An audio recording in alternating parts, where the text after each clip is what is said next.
So I finally read Oathbringer by Brandon Sanderson, and I have one big problem with this book, but I still think you should read it. So this video, basically I will start with sharing my totally spoiler-free thoughts, so you can definitely stay here, and then I will get into some spoilers, but also disclaimer, there is no way I can cover every single thing that happened in this book, because this book is literally 1233 pages, and guys, there is so much text on every single page. This is not a short book by any means. I think this is, if I don't count the Bible, I think this is literally now the longest book I have read in my whole life. And when I picked up this book, I kinda wanted to take my time with it. I really wanted to enjoy it because I love the Storm Archive. The first two books are some of my favorite books of all time. But I did end up reading this book over like 5 or 6 weeks, which is a seriously long time. It's almost a bit too long in my opinion, because I almost felt like I never got to the end of this book.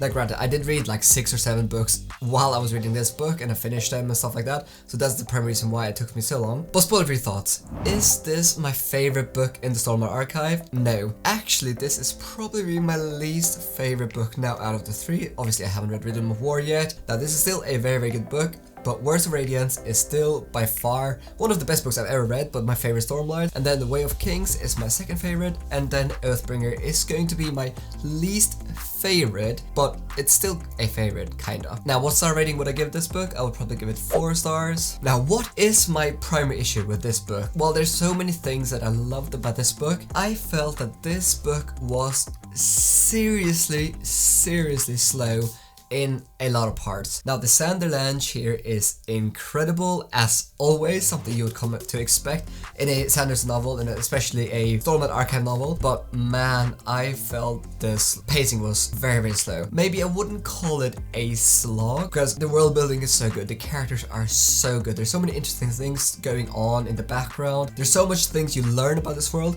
so there's a lot of things that are enjoyable from the very first page, but man, it felt so slow in parts. I was really surprised. Like, Way of Kings feels slow. Yes, now you know the characters. I think that is really the element that makes you still want to keep reading, because the characters are so good, the world building is so good, and you kinda at this point you trust in Sanderson's ability to deliver a really good and satisfying conclusion, and he certainly does deliver a brilliant Sanderlange at the end. But yeah, I felt it was slow, and if I'm absolutely honest, while I think the Sanderlange is incredible, it was really good. In my opinion, it is also the weakest Sanderlange compared to Words of Radiance and Way of Kings, and that is also something with the build-up. While the build-up it's good, it just wasn't as interesting as Way of Kings and Words of Radiance, which again led to a Sanderlange that was good. But since really when you have a build-up or conclusion, what makes that conclusion often so good is everything that has happened before that has led up to that point. And while the point here and everything that happens is impactful and shocking and epic as usual, it just didn't hit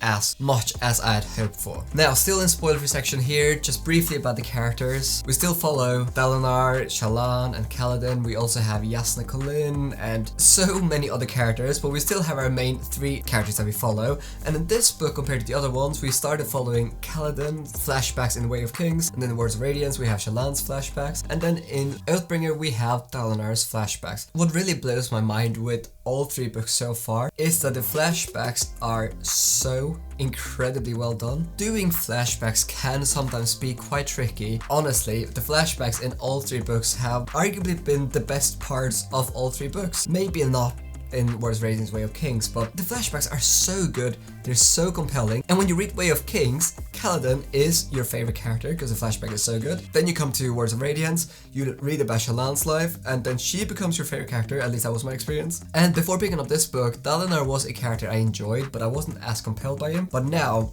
he's shot up to become one of the best characters I've ever read in fantasy, simply because those flashbacks are so good. Now, a lot of people say that after you read Oathbringer, Dalinar becomes their favorite character. Now, I think that's probably due to recency bias, because now when I think about Dalinar, I'm like, maybe he is my favorite character. But if I hadn't thought about this book here, then I would still have said that Shallan is my favorite character. Yes, I know a lot of people hate Shallan. I love Shallan. And then Kaladin, and then Dalinar. While Shallan and Kaladin were like S tier before I pick up this book, Dalinar has now also become an S tier character. It's just, if I had to rank them, I probably will still say that Dalinar is my least favorite, but they're all three now so good. So yes, I did enjoy this book, and I would probably give it 4 stars. There's so many things I really enjoyed in this book. The plot thickens, we learn more about our characters, Dalinar is fleshed out so much, but just the pacing is my big issue, and the Sanderlange is incredible, but it takes a long while to get there. Okay,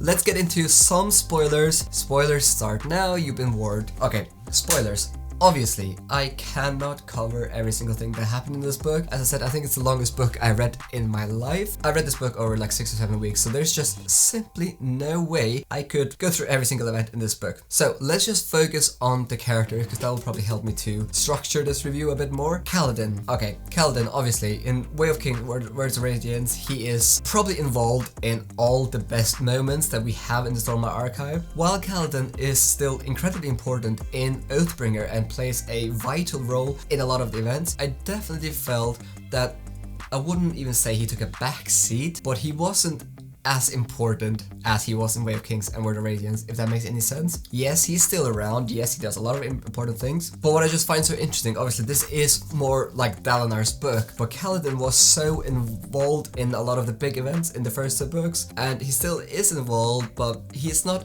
as much at the forefront. There's still a lot of growth with Kaladin and stuff like that, but yeah, I just felt maybe he wasn't as much there as I had maybe hoped and expected, because I love Kaladin. Now, Shallan, I think Shallan's character is incredible. I don't really understand why people hate her. Yes, she can be annoying, but the fact that she can split into like different personalities, I love that so much. It makes her a really complicated and complex character, and in a lot of ways I think that she feels like an underdog, because she has so many things that are going against her. I mean, she's witty, she is hilarious, and she's just very clever, and I really think that Jasnah Kholin and Shallan are some of the finest female characters Sanderson has crafted. I mean, they're up there with Vin from Mistborn. Truly, like why do you hate Shallan? Is it just because she is annoying? I don't know. Okay, let's talk about Dalinar. Obviously, we follow Dalinar a lot in this book, and the flashbacks are incredible. It definitely changed my mind about Dalinar when I saw that he used to be this ravenous, blood-hungry, savage warrior that went on these rampages where he literally couldn't control himself, and also the fact that he wasn't really a good husband. Like, he didn't really uphold the values or the vows he had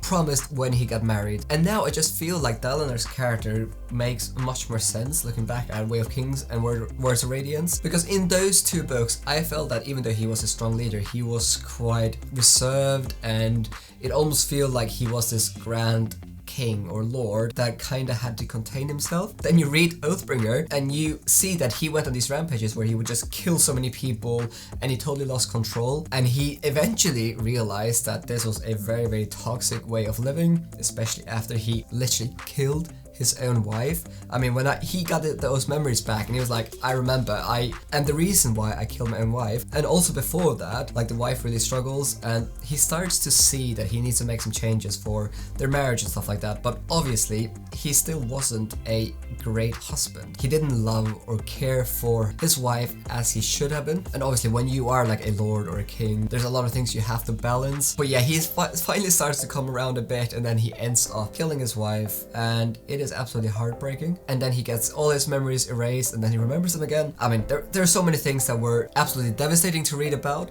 but they're also very impactful. And I think that Dalinar's character arc is just, yeah, suddenly I see it in a whole new light, where I felt like Kaladin and Shallan had much more growth throughout the first 2 books, because Kaladin goes literally from being this prisoner, you know, because he literally goes from being a prisoner to like one of the highest generals in the army, and Shallan, she comes from a very troubled family that is struggling financially, and she's trying to steal this sword, and then she meets Jasnah Kholin, and from there she really grows as a character. When we meet Dalinar, he's much more settled. He is a lord, he's a king now. He's troubled by all these visions, and that's also another thing. It's interesting to see how these visions keep evolving. Like, he can now literally just go into them when he wants to. I find that very interesting. Oh, it also takes people with him into these visions. So yeah, very interesting. But these flashbacks add so much. We actually see he has an emotional side. We see him as a father when his children were still young, and we see that he literally caused the death of his own wife. So yeah, definitely that was the highlight of this whole book, Dalinar's flashbacks. If I should rate the flashbacks, I mean, I think they're all equal when it comes to Shallan and Kaladin and Dalinar. It just blows my mind that the flashbacks are almost, they're just as good. In my opinion, you don't often see flashbacks being done this well in fantasy and in literature as a whole, because usually when you go back you kind of know what has happened because the character acts in a certain way, but I feel for all three characters here it's been like shocking and surprising to read the flashbacks, so definitely really enjoy that one. And then we also learn more about this endless conflict with like the Parshmen and the Voidbringers come back to destroy everything, and we learn the Heralds, right? Heralds are these grand beings, and then the Radiants are the one that fight, right? Yeah, I think that's the way it works, but basically how this Oath Pact sent the Heralds to a place where they get endlessly tortured. If they decided to get out of this place of torture, the Voidbringers would come back and they would destroy everything, and when they eventually won against them, they would go back to this place of torture. I still don't